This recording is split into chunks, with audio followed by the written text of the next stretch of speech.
तो बहुमत में है और सरकार बनाने जा रहे हैं और सब मिल के सरकार बनाएंगे। मंत्री बनना एक माननीय प्रधानमंत्री जी के ऊपर निर्भर करता है कि वो किसे मंत्री बनाते हैं नहीं बनाते हैं। किसी कारण से उनको उस तरफ जाना पड़ा, लेकिन उस जंगल राज से बाहर निकालने का उन्होंने काम किया है। आदरणीय नरेंद्र मोदी जी को प्रधानमंत्री के रूप में देखना चाहते हैं। 5 साल सरकार चला के दिखाएंगे और इस सशक्त सरकार उनकी दाल नहीं गलने वाली है। 3 से 4 सीटों का हमको नुकसान हुआ है। जब चुनाव आता है आप देखेंगे बिहार में एक नारा जरूर निकलेगा, आरक्षण खतरे में है, हमने संविधान की रक्षा की है। उन लोग कहाँ की हो, तो कांग्रेस जवान।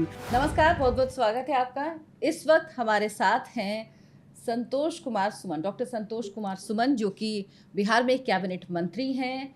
सूचना प्रौद्योगिकी विभाग उनके पास है, इसके अलावा अनुसूचित जाति जनजाति विभाग, आपदा प्रबंधन भी आपके पास है जी, तो माइनर इरिगेशन। क्या लग रहा है आपको कि आपदा प्रबंधन सब हो गया सरकार में? क्योंकि आप एनडीए का हिस्सा हैं, 240 सीटें मिली बीजेपी को, एनडीए को 291 सीटें मिली, तो लगा आपदा चल रही है। प्रबंधन हो गया कि नहीं अभी? देखिए, प्रबंधन का कोई मामला नहीं है। हाँ। हमने चुनाव लड़ा, एनडीए ने चुनाव लड़ा और एनडीए में कई एक घटक दल थे और वो सब मिल करके हमें बहुमत आया है। इसलिए प्रबंधन का कहाँ कोई ज़रूरत है। हम तो बहुमत में हैं और सरकार बनाने जा रहे हैं और सब मिल के सरकार बनाएंगे। तो हम लोग को कहीं पर कोई दिक्कत नहीं है। 5 साल सरकार चलेगी, आदरणीय नरेंद्र मोदी जी के नेतृत्व में सरकार चलेगी और एक अच्छी सरकार चलेगी। हिंदुस्तानी आवामी मोर्चा के प्रेसिडेंट हैं आप, राष्ट्रीय अध्यक्ष हैं। जीतन राम मांझी आपके पिता हैं, वो गया से चुनाव जीते हैं, सांसद बने हैं गया से पहली बार। तो क्या उम्मीद है कि मंत्रालय मिलेगा? अब देखिए, ये उम्मीद होना और क्या होना ये सब तो अलग बात है, क्योंकि मंत्री बनना एक माननीय प्रधानमंत्री जी के ऊपर निर्भर करता है कि वो किसे मंत्री बनाते हैं नहीं बनाते हैं। हमने समर्थन किया है एनडीए को, एनडीए के साथ हमने चुनाव लड़ा है और इसके आगे हम लोग कुछ नहीं सोचते हैं। हमारा एकदम अनकंडीशनल सपोर्ट है और हम लोग माननीय प्रधानमंत्री जी को और शीर्ष नेतृत्व को भी हमारे आदरणीय नेता श्री जीतन राम मांझी जी ने सूचित कर दिया है, हम आपके साथ हैं। बाकी इस विषय पर हम लोग कोई चर्चा नहीं करते हैं, क्या होना नहीं होना। जो होना रहेगा, आप 8 तारीख 9 तारीख जो भी संभावित डेट है उसमें आप देख ही लीजिए। तो अभी तक ऐसी कोई बातचीत नहीं हुई है? नहीं, ऐसी कोई बात नहीं है अभी तो। नीतीश कुमार के बारे में कहा जाता है कि बहुत अनप्रिडिक्टेबल हैं। अभी तो वो एनडीए के साथ आ गए हैं, लेकिन उनकी एक तस्वीर जो जब दिल्ली आ रहे थे वो पटना से, तेजस्वी यादव पहले पीछे बैठे थे, फिर हवाई जहाज़ में उनके बगल की सीट में आके बैठे, बातचीत भी हुई।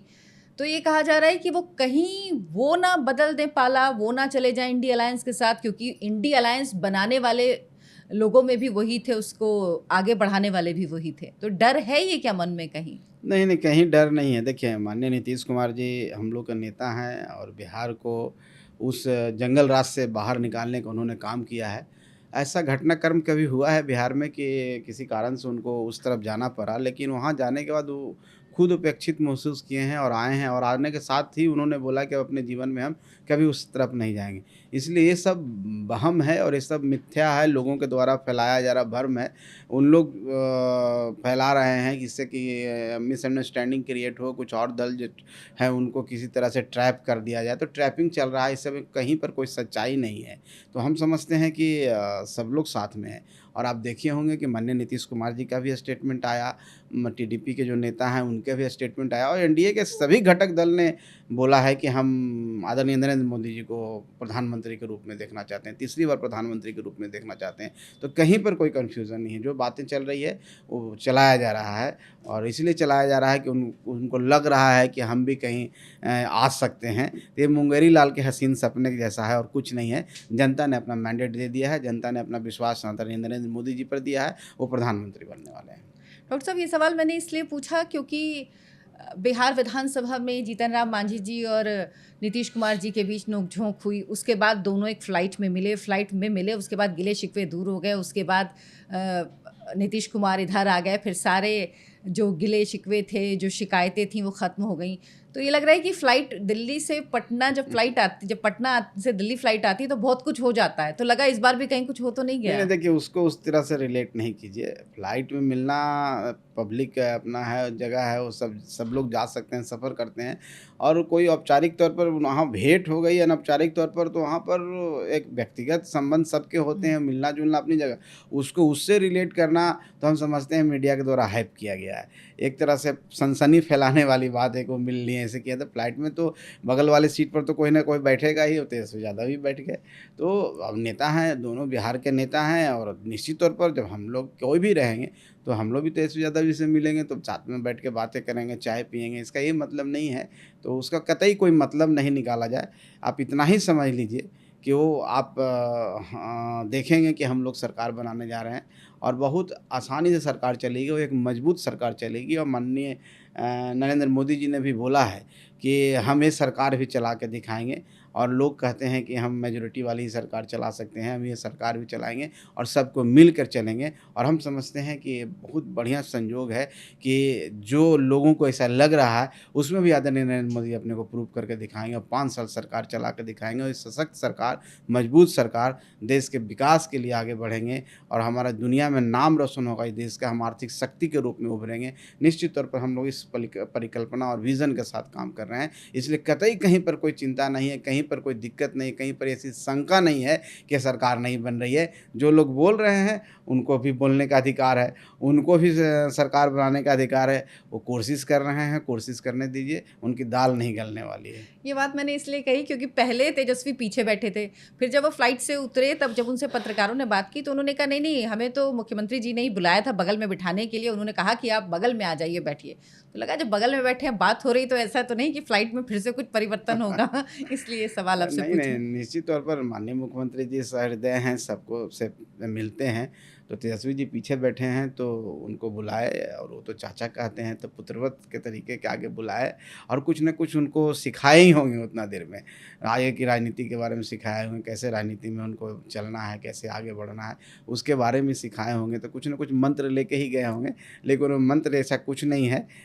ये अपनी जगह पर है, वो अपनी जगह पर है। तो एक मतलब व्यक्तिगत मान सकते हैं कि अभी साथ में है एनडीए में और रहेंगे ये तो फिलहाल के मान लिए। सकते नहीं हैं। इसमें अच्छा। मानने की कौन-सी नहीं, बात वो है। तो है वो अभी। हैं और रहेंगे, और हम लोग बहुत अच्छे तरीके से सरकार चलाएँगे, बिहार में भी और इस देश में भी। 2025 के लिए एक बार फिर नीतीश कुमार ही मुख्यमंत्री का चेहरा होंगे क्या? क्योंकि बिहार बीजेपी की तरफ से, जो बीजेपी के अध्यक्ष हैं बिहार के, उनकी तरफ से आज ये बयान दिया गया, ये कहा गया, तो क्या ये इंश्योर किया गया? क्योंकि बीच में ऐसा लग रहा था कि 2025 के चुनाव में शायद नीतीश कुमार चेहरा ना रहें, या जेडीयू के अस्तित्व पर भी एक तरह से खतरा मंडरा रहा था। लेकिन जिस तरह से 22 सांसद जीत के आए, उसके बाद वापस से रिवाइवल हो गया क्या पार्टी का? देखिए, ऐसी बात नहीं है। माननीय नीतीश कुमार जी का एक अलग पहचान है, एक स्वच्छ छवि जिसको कहते हैं। और आज तक इतने बड़ा मुख्यमंत्रित्व काल में 18 साल उनका जो मुख्यमंत्रित्व काल था, उसमें कहीं पर कोई आरोप उँगली कोई नहीं उठा सकता है। तो नीतीश कुमार अपने आप में एक बड़े नेता हैं, और जनता के सरोकार के लिए काम करते हैं, और जनता उनको मानती भी है। इसलिए वो नेता तो हैं, बिहार में हम लोग के नेता हैं, एनडीए के नेता हैं, हम लोग सब उनको नेता मानते हैं, सब हम लोग सम्मान करते हैं, उनसे कुछ सीखने को मिलता है। इसलिए कहीं पर ये कहीं चर्चा ही नहीं थी। ये आप चर्चा कर रहे हैं कि 25 में वो रहेंगे, नहीं रहेंगे। हम लोग की तरफ से, एनडीए की तरफ से कोई चर्चा नहीं थी। अभी वो मुख्यमंत्री हैं और अभी पूरा टर्म करेंगे। आने वाला समय जब चुनाव होगा तो उसमें भी वो रहेंगे, ये तो आगे की बात तय होगी। लेकिन हम समझते हैं कि ऐसा कोई कन्फ्यूज़न नहीं है। वो हम लोग के नेता हैं, हम लोग उनको नेता मानते हैं, और उनके नेतृत्व में वहाँ की सरकार चल रही है, और यहाँ पर भी उनका मार्गदर्शन मिलता रहेगा। बिहार में इस बार एनडीए को नुकसान की क्या वजह रही? क्या सबसे बड़ा कारण आप देखते हैं? देखिए, नुकसान चुनाव में हमने जो प्रदर्शन किया था पिछले बार, 39 सीट 40 में जीते हुँ। थे। वो प्रदर्शन ऐसा था कि वो समझिए कि अपने आप में सबसे उसके आगे तो 100% होता है, 100% कभी कोई प्रदर्शन नहीं होता है। आज भी हम 30 सीट जीते हैं, तो हम ये कह सकते हैं कि जो आदरणीय नरेंद्र मोदी जी तीसरी बार मैंडेट लेने के लिए आए हैं, तो जनता ने 30 सीट का भी विश्वास बिहार में दिया है। तो बहुत बड़ा एक हम लोग के लिए बड़ी बात है हम लोग के लिए। और कुछ मुद्दे होते हैं, कुछ स्थानीय मुद्दे थे, कुछ मान लीजिए उम्मीदवार को लेके मुद्दे थे। ऐसे मुद्दे हैं जिसके कारण से हमको लगता है कि 3 से 4 सीटों का हमको नुकसान हुआ। हम 4-5 सीट और जीत सकते थे, लेकिन अब चुनाव हो गया। जो जनता का आदेश है, उस जनादेश को हम लोग मानते हैं, और हम लोग आगे काम करेंगे। और आने वाला चुनाव, जो भी चुनाव होगा, चाहे विधानसभा हो, चाहे आने वाला लोकसभा हो, उसमें हम अपनी स्थिति को और सुधारेंगे और जनता पर विश्वास कायम रखेंगे। क्या जो प्रधानमंत्री नरेंद्र मोदी की तरफ से नारा दिया गया था कि अब की बार 400 पार। क्या इस नारे ने नुकसान पहुंचाया? क्या इस नारे से गलत मैसेज गया? क्या इस नारे के बाद कांग्रेस ने एक जो नैरेटिव चलाया कि 400 पार इसलिए चाहिए क्योंकि संविधान बदलना है, संविधान बदलेंगे और दलितों का, पिछड़ों का आरक्षण छीन लेंगे। क्या इस नैरेटिव ने काम किया तभी यूपी और बिहार दोनों जगह सीटें कम हुई और यूपी में तो खैर बहुत ही बुरी स्थिति हुई? देखिए कोई चीज़ को बुरा नहीं कहना चाहिए, लोकतंत्र है, लोकतंत्र में जनता मालिक होती है, जनता ने जो आदेश दिया उसको मानना चाहिए, हम उसको बुरा नहीं मानते हैं। उसको हम चुनौती के रूप में लेते हैं और हम मेहनत करेंगे, जनता के बीच में जाएँगे और जो भी गलतियाँ हुई है काम किसी कारण से जो सीटें कम आई है उस पे सुधार करेंगे, समीक्षा होगी और हर स्तर पर यूपी में भी जैसा हुआ, बिहार में भी तो हम लोग समीक्षा करके उसको सुधार लाने की कोशिश करेंगे। बाकी ऐसा कोई नैरेटिव्स नहीं है, विपक्ष का काम है। आप देखे होंगे कि ये इस बार चुनाव की बात नहीं है, 15 में लालू जी ने बोला कि आरक्षण खत्म कर देगा। जब चुनाव आता है, आप देखेंगे बिहार में एक नारा ज़रूर निकलेगा, आरक्षण खतरे में है, संविधान खतरे में है, तो ये चलाया जाता है वहाँ पर क्योंकि लेकिन इस बार ये काम कर गया लग रहा है, नहीं, नहीं काम नहीं किया है। नुकसान कर गया, वो इसीलिए बीजेपी बिहार लगता है। में तो ये काम नहीं किया है, हम बताएँ ना कुछ स्थानीय मुद्दे थे, आप 39 सीट जीते हैं और 35-36 भी हम जीत सकते थे, ठीक है नहीं जीते। इस कारण से नहीं जीते, जनता वहाँ समझती है कि जब चुनाव आता है, अब देखिए चुनाव खत्म हो गया, अब उन लोगों ने बोलना बंद कर दिया। उसी तरह से बोलना बंद कर दिया, उन्होंने तैयारी किया था कि ईवीएम पर हम बोलेंगे, इनका जिस तरह से आप लोगों का एग्जिट पोल था उस हिसाब से उनकी तैयारी चल रही थी, ईवीएम पर हमको बोलना है। लेकिन जब जनता ने ऐसा मैंडेट दिया तब वो लोग चुप हो गए, ईवीएम पर कुछ बोल नहीं सकते हैं।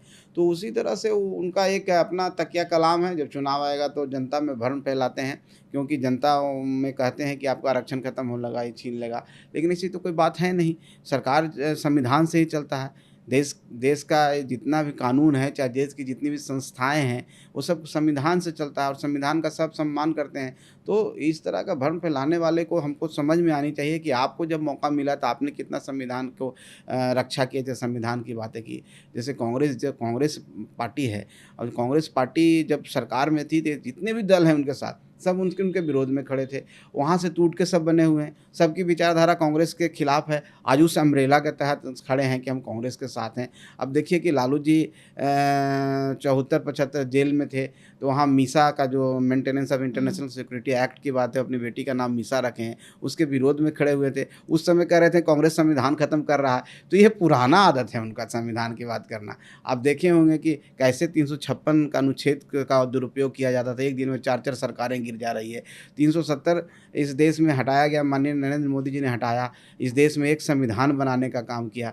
ये 2 विधान की बात नहीं हुआ, 2 झंडा की बात जो हो रहा था, तो ये सारी बात तो हमने किया है, हमने संविधान की रक्षा की है, उन लोग कहाँ की हो। तो कांग्रेस जमाने में जिस तरह संविधान की धज्जी उड़ी और सब उसी के खिलाफ खड़े होकर के रीजनल पार्टी का उदय हुआ और आज कह रहे हैं कि संविधान खतरे में। तो मेरी समझ में आता है वो द्वंद्व में है और भ्रम फैलाना चाहते हैं और उससे कुछ हासिल करना चाह सकते हैं। शॉर्ट टर्म लाभ हो सकता है, लॉन्ग टर्म लाभ नहीं होगा।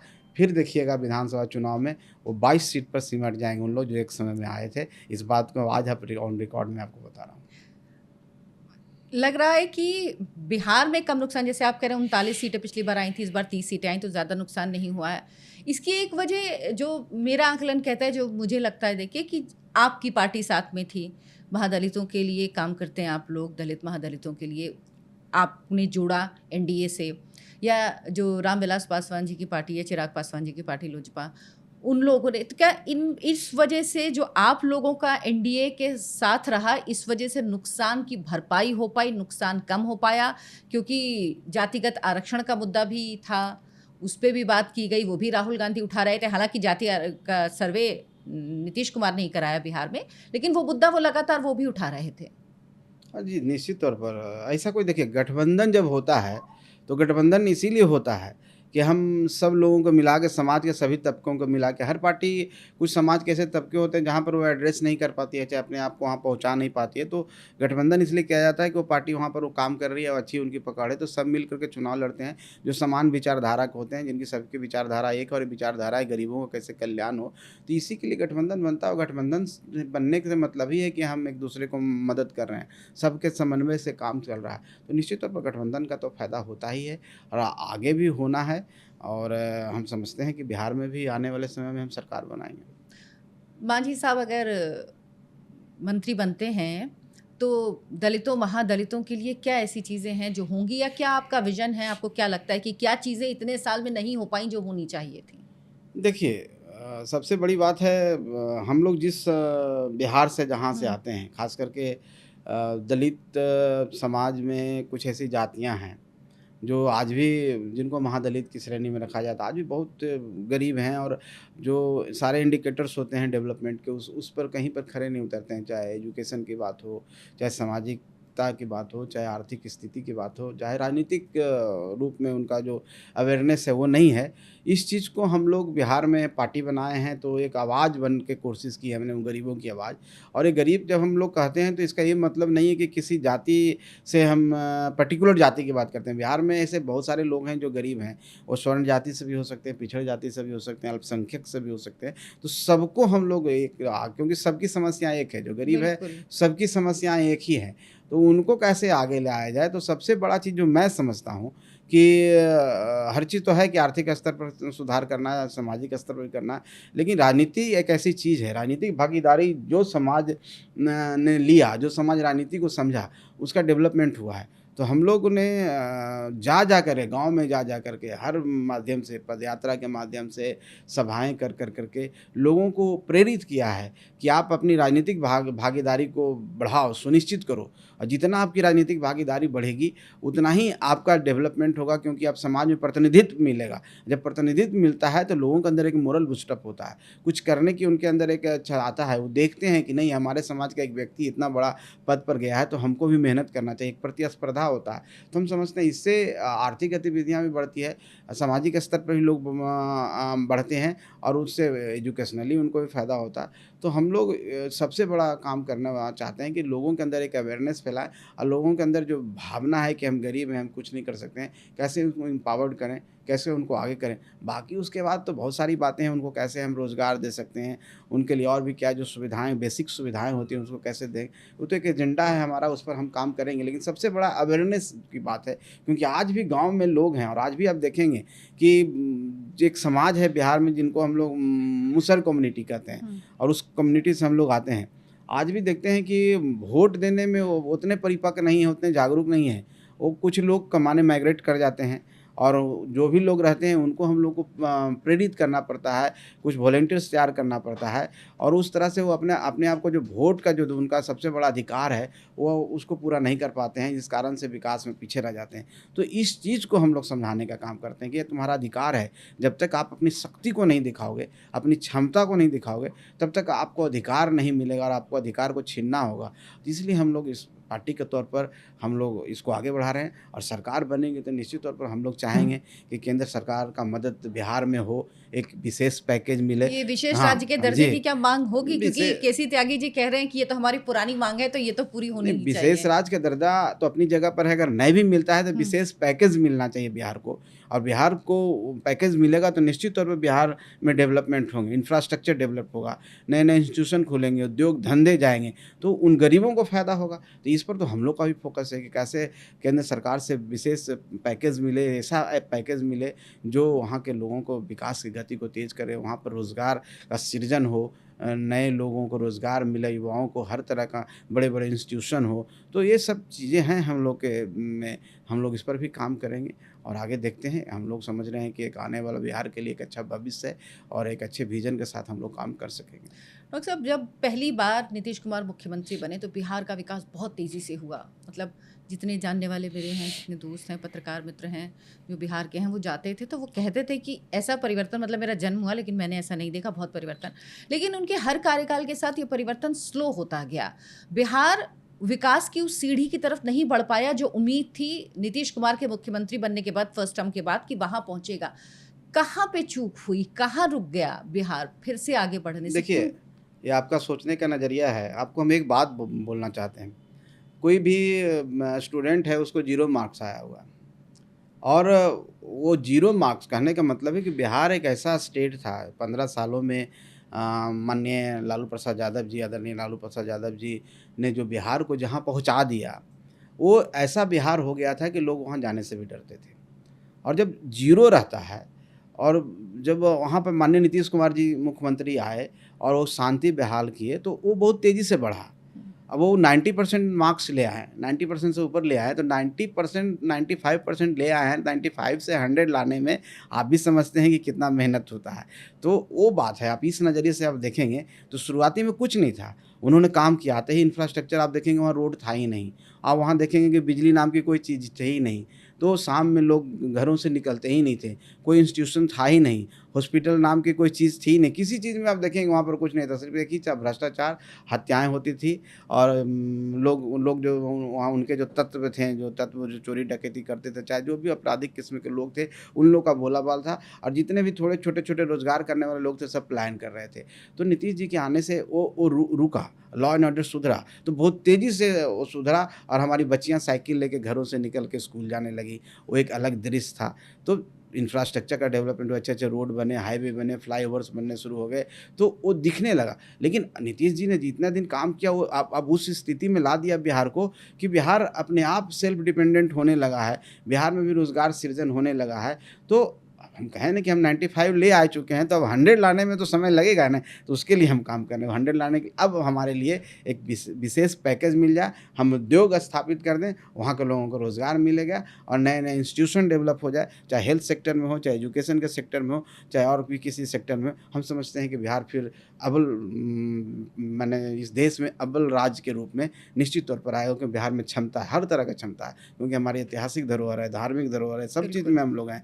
हम मगध सम्राट उस ज़माने का संभाल रहे हैं, हम गणराज सबसे प्रथम गणराज हैं, बिहार ने सबको सिखाया है, ब्यूरोक्रेट इतने बिहार ने दिया है, तो बिहार के अंदर क्षमता है, तो निश्चित तौर पर एक पैकेज मिलेगा तो बिहार सबसे आगे निकल जाएगा। बिल्कुल, अवसर मिलेंगे तो बहुत तेज़ी से आगे निश्चित, बढ़ेंगे, लोगों निश्चित। में भी बहुत क्षमता है वहाँ के, जी। जिस तरह से लोग अलग-अलग फ़ील्ड्स में आपको हर फ़ील्ड में देखने को मिल जाएँगे। आपने अपनी पढ़ाई कहाँ से की, कहाँ से शुरू की? फिर आपने पीएचडी तक का सफ़र, एक अपने सफ़र के बारे में बताइए थोड़ा? जी, देखिए हम लोग ने शुरुआत की है गाँव के स्कूल से शुरुआत की, फिर पटना में पढ़े, उसके बाद दिल्ली में भी रहे, अब यहाँ शहीद भगत सिंह कॉलेज से ग्रेजुएशन किया, एमए किया नॉर्थ कैंपस से, उसके बाद नेट की, फिर गया जा कर के वहाँ मगध यूनिवर्सिटी से पीएचडी किया। अभी गया कॉलेज अब गया है, वहाँ पर असिस्टेंट प्रोफेसर के तौर पर वहाँ पर हम हैं, पॉलिटिकल साइंस डिपार्टमेंट में। ये सफ़र है और बहुत से सार्वजनिक जीवन में काम किया, यूनिसेफ में भी कुछ दिन काम किया, हुँ। टोटल लिटरेसी मिशन में भी काम किया। तो ये सब राजनीतिक गतिविधियाँ हैं, सामाजिक स्तर पर भी काम करते हैं, एनजीओ में भी हम लोग काम किए। तो संघर्ष है, अभी भी संघर्ष करते हैं, जनता के बीच में रहते हैं, एक कार्यकर्ता के रूप में रहते हैं, क्योंकि हम लोग जिस लोगों का एडवोकेसी करते हैं, आप जाएँगे तो आपको भी लगेगा कि हम तो आगे बढ़ गए हैं, लेकिन हमारे पीछे जो हम देखते हैं तो इतने पीछे हैं कहीं-कहीं पर, तो लगता है कि हम लोग का दुर्भाग्य है, हम लोग अभी उनके लिए कुछ नहीं कर पाए। तो बहुत बड़ा चैलेंज है हमारे पास, क्योंकि हम जितने आगे बढ़ते हैं, हमारे समाज के लोग हमारी उतना ही आशाओं के साथ हमारे ऊपर देखते हैं और इतना एक बर्डन है उनके जो आँखों में जो चमक है हमारे लिए कि कुछ करेगा, उसको पूरा करने की कोशिश करना है, उसके लिए रात-दिन मेहनत करना है। तो तभी जा कर के बिहार, क्योंकि वो समाज जिस समाज की हम बात कर रहे हैं, अभी भी सबसे पिछड़ा है। संख्या में नहीं है, लेकिन और सारे इंडिकेटर्स हैं जो हेल्थ के इश्यूज़ हैं, चाहे एजुकेशन, इस सब में है। उनको कैसे हम आगे कर सकते हैं, कैसे और संघर्ष करके हम उनको अपलिफ्ट करें ताकि अपना अधिकार वो खुद माँगे। यही हम लोग के लिए चैलेंज है। पार्टी का भी यही मोटिव है कि जिस दिन हम उस एक-एक घर के लोगों को सुधार दें और आगे निकल के अपना अधिकार माँगने लगेंगे, हम समझते हैं कि पार्टी हमने जो बनाया है, जिस मूल्यों को लेके हमने लड़ाई लड़ी है, हमारा वो पूरा हो जाएगा और हम समझते हैं वो सार्थक होगा। लेकिन अभी हम आधा रास्ता से भी कम तय किए हैं, अभी बहुत आगे जाना है। आप ये बात कह रहे हैं, आप ये सोचते हैं, लेकिन क्या आपको लगता है कि ऐसे लोग होते हैं बहुत सारे जो इस समाज से निकल आते हैं, लेकिन जो पीछे हैं, जिन लोगों को आप देखते हैं, आप कह रहे हैं उनकी आँख में चमक देख के, उनकी आँखों में उम्मीद देख के कि हमारे लिए कुछ करेंगे, लगता है कि इनके लिए कुछ करना चाहिए। क्या आपको लगता है कि बहुत लोग ऐसे होते हैं जो उनको भूल जाते हैं, पीछे छोड़ देते हैं और उनको नहीं ध्यान रहता कि शायद किसी को हमारी एक मदद की ज़रूरत है, हमसे उम्मीद कर रहे हैं, तो हम अगर साथ देंगे, थोड़ा-सा हाथ बढ़ाएँगे तो वो जल्दी आगे बढ़ेंगे। ये चूक कहाँ हो जाती है हमसे? निश्चित तौर पर आप जिस ओर इशारा कर रहे हैं, ये दुर्भाग्य है हमारे समाज का, चाहे किसी भी का। हम जिस समाज से निकल के आगे जाते हैं, वहाँ उसको हम पीछे छोड़ देते हैं।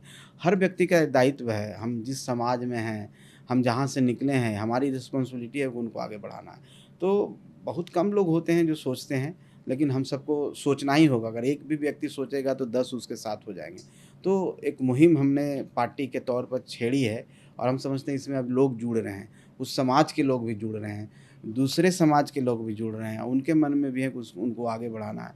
और आप देखेंगे कितने बेचारे शिद्दत से हम लोग को मेहनत करते हैं। हम जिस एरिया में लड़े, जहाँ भी हमको मौका मिलता है, पिछली बार जब हम लड़े थे विधानसभा में, तो उस इलाके में हम पूरे शाहाबाद से निकालिएगा तो हम 3 सीट हम जीते। तो अभी भी हमें मौका मिला, तो उन लोगों हमारे साथ खड़े दिख रहे हैं। तो अब लगता है कि कुछ जागरूक हो रहे हैं, हमको सिर्फ गति देना है, निश्चित तौर पर अपने आप वो आगे बढ़ जाएंगे। चलिए उम्मीद ये करते हैं। बताइए कि राजनीति की तरफ कैसे मुड़े आप, एजुकेशन की फील्ड से? इसका एक ही कारण है कि हमारे पिताजी शुरू से जब हम लोग होश संभाले हैं तो राजनीति में थे, मंत्री थे, विधायक थे, तो अपने आप एक नेचुरल जाग गया क्यूरियोसिटी कि हमको भी बनना है। और दिल्ली में हमने रहा, दिल्ली में हम लोग रहे और दिल्ली में रह सकते थे। यहाँ भी नेट करने के बाद हम लोग को मौका मिला कि यहाँ पर भी लेक्चरर के रूप में 1-2 जगह यूजीसी से हम लोग को आया इन्विटेशन। लेकिन ये मन में एक थोड़ा-सा कहते हैं ना कीड़ा, वो आता है कि नहीं हमको बिहार में रहना है, यहाँ क्या करना है। तो यही कारण था कि वहाँ चले गए और हम संतुष्ट हैं जो भी हम लोग काम कर रहे हैं अपने लोगों के लिए। हम अगर यहाँ रहते हैं, चाहे एक नौकरी करते तो ठीक है, अपने लिए हम करते, लेकिन हम ये नहीं कह रहे हैं कि हम बहुत ज़्यादा उनके लिए किए हैं। हम ये कह रहे हैं कि अगर हम एक ही 2 लोगों को आगे बढ़ा पा रहे हैं, एक ही लोगों को जागरूक कर पा रहे हैं, तो कुछ तो कर रहे हैं। तो हमको देख के कोई और लोग सीखेंगे तो वो भी कुछ करेंगे। तो इसी तरह से समाज आगे बढ़ता है। एक नेटवर्क है, एक चेन है, और सबको एकजुटता सिखाना, एकजुट करके रखना, यही सबसे बड़ी बात है। तो ये सबसे सिद्ध मेरे लिए तो एक समझिए कि सुकून देने वाला चीज़ है। इसलिए हम लोग राजनीति में आए हैं और अपने पिताजी को भी हम आदर्श मानते हैं कि जिस संघर्षों से वो आगे बढ़े हैं, समाज के जिस तबके से आते हैं, जिनका माता पिता मजदूर हों, बंधुआ मजदूर जिसको कह सकते हैं, दूसरे के यहाँ मजदूरी करते थे, और उनका बेटा एमए कर रहा है और उस ज़माने में पढ़ लिख गया, नौकरी कर लिए और मुख्यमंत्री के कुर्सी पर भी गए। संघर्ष करके कैसे उन्होंने टिकट लिया होगा, संघर्ष की एक अलग गाथा है, उस पर आप सोचेंगे तो बहुत बड़ी बिल्कुल बात सही है। बात तो है। उनसे एक प्रेरणा मिलती है कि वो विपरीत परिस्थितियों में भी इतना संघर्ष करके, जब उनको कोई कहने वाला नहीं था, उनको कोई सपोर्ट करने वाला नहीं था, और सोच भी नहीं सकते थे कि एक व्यक्ति को नौकरी मिला हो, समाज के उस व्यक्ति को जो आज तक हम समझते हैं कुछ जिस समय में वो किए होंगे, वो हमारे समाज में पहला नौकरी करने वाले होंगे। जब उन्होंने ग्रेजुएशन किया होगा तो सबसे पहला ग्रेजुएट रहे होंगे। मैंने अपने समाज की नहीं, उस इलाके में कोई ग्रेजुएट नहीं किया था। मैं पीएचडी किया हूँ तो सबसे पहला पीएचडी होल्डर हूँ अपने समाज का। तो हम उस समाज से आते हैं, और उस समाज का एक व्यक्ति एकाएक दिन रिजाइन कर देता है कि हमको नेतागिरी करना। आप सोचिए क्या स्थिति रही सही होगी। बात है। तो ये डिटर्मिनेशन, ये स्ट्रॉन्ग डिटर्मिनेशन जो उनके अंदर है, और हमेशा हंसने की कला है, ये सीखते हैं। और संघर्ष में कभी परेशानियां भी होती है तो लगता है कि जो संघर्ष उन्होंने किया, हम लोग तो कुछ भी नहीं किए। हम लोग को तो बना बनाया ऐसा मिल गया, एक नाम मिल गया, एक ब्रांड मिल गया जीतन राम मांझी जी का, उसके सहारे हम चल दिए, थोड़ा मेहनत कर दी। तो ये प्रेरणा उन्हीं से मिला है, और हम समझते हैं कि उनके पद चिन्ह पर चल के उनके साथ कुछ भी हम कर पाएँ तो हम अपने समाज के लिए कुछ कर पाएँगे। यही हमारी अथी है। नरेंद्र मोदी को कोई अनुभव नहीं है, सरकार चलाने का बहुत अनुभव है, मुख्यमंत्री के रूप में, प्रधानमंत्री के रूप में 10 साल का, लेकिन कोalition गवर्नमेंट चलाने का, उनको गठबंधन की सरकार चलाने का अनुभव नहीं है। तो इस बात का क्या मन में थोड़ा डर रहे है, थोड़ा लगता है कि क्या वो इसको निभा पाएंगे, कर पाएंगे? क्या वो गठबंधन की सरकार 5 साल चला पाएंगे? क्योंकि जो उनका काम करने का तरीका है वो बिल्कुल अलग तरह का है। वो कठोर फैसले लेते हैं, अपने फैसलों पर अडिग रहते हैं। ज़रूरत होती है तो कई बार हमने देखा, चाहे किसान आंदोलन हो, कुछ ज़रूरत होती है तो वो पीछे कदम भी लेते हैं। ऐसा नहीं है कि अपनी बातों पर रिजिड रहते हैं, लेकिन फिर भी उनका एक अलग तरीका है काम करने का। तो गठबंधन की सरकार चला पाएंगे मोदी जी? देखिए, शोले फिल्म में एक डायलॉग था, और डायलॉग था कि जब जय वीरू की जोड़ी थी, उन्होंने वो अपना काम छोड़ दिया। अब वो सोचे कि अब हमको गांव में सेटल्ड हो जाना है। तो वीरू पूछा कि जय, हमको तो हल चलाने आता नहीं, हम लोग तो बंदूक चलाना जानते थे। तो ये डायलॉग था कि परिस्थितियां सब सिखा, जब बंदूक चलाना सिखा दिया तो हल चलाना भी सिखा देगा। तो ये संघर्ष है, और ये संघर्ष सबको सिखा देता है। तो आप ये नहीं कह सकते, जो व्यक्ति अगर वो गवर्नमेंट भी अच्छा चला सकता है तो ये गवर्नमेंट भी अच्छा चला सकता है। इस बात के लिए आपको मुहर लगा सकते हैं, इस बात के लिए आप निश्चिंत रहिए। चलिए बहुत बहुत धन्यवाद, और मेरी तरफ से जीतन राम मांझी जी को भी शुभकामनाएं दीजिएगा। उम्मीद है कि आप शपथ ग्रहण समारोह में मौजूद रहेंगे और उसके बाद जीतन राम मांझी जी से भी बात हो पाएगी। बहुत बहुत धन्यवाद सर, जी हमारे जी, साथ आपको जुड़ने के बहुत लिए। धन्यवाद जी।